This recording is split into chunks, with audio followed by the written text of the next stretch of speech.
साल भर में 24 एकादशी आती है। हर एकादशी का अलग अलग महत्व होता है। इस बार जो एकादशी आ रही है वो पुत्रदा एकादशी के नाम से मानी जाती है। इस एकादशी के व्रत को करने से क्या होता है, आइए प्रत्येक जानिए। व्रत का अलग अलग महत्व है। उसी प्रकार आप आज अपन एकादशी का के बारे में बात कर रहे हैं। तो हर एक वर्ष में 24 एकादशी होती है तथा एकादशियों का अलग अलग महत्व होता है और सभी का अलग अलग पुण्य भी कहा गया है। एकादशी विशेषतः भगवान विष्णु भगवान को समर्पित कर करके की जाती है तथा एकादशी करने से अनेक प्रकार के पुण्यों की प्राप्ति होती है और अनेक फल इसके कहे गए हैं।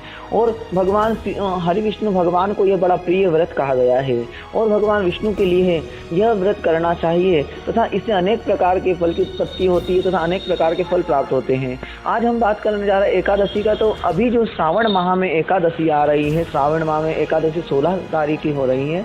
यह जो एकादशी आ रही है यह पुत्रदा एकादशी के नाम से जानी जाती है तथा इस दिन व्रत करने के लिए एकादशी का व्रत एक दिन पूर्व से प्रारंभ किया जाता है, जिसमें दशमी के दिन सूर्य अस्त से पहले भोजन किया जाता है। उसके पश्चात एकादशी वाले दिन ब्रह्म मुहूर्त में उठ करके स्नान करके तथा स्वच्छ वस्त्र धारण कर करके भगवान विष्णु का पूजन करना चाहिए और भगवान विष्णु का पूजन कर करके भगवान को पंचामृत आदि से स्नान करावे तथा भगवान को भोग आदि लगा करके एकादशी का व्रत करना चाहिए। और एकादशी का व्रत प्रारंभ करने के पश्चात पूरे दिन निराहार रहना चाहिए तथा फल आदि का आहार कर सकते हैं, व्रती सामग्री का आहार फलहार वगैरह कर सकते हैं।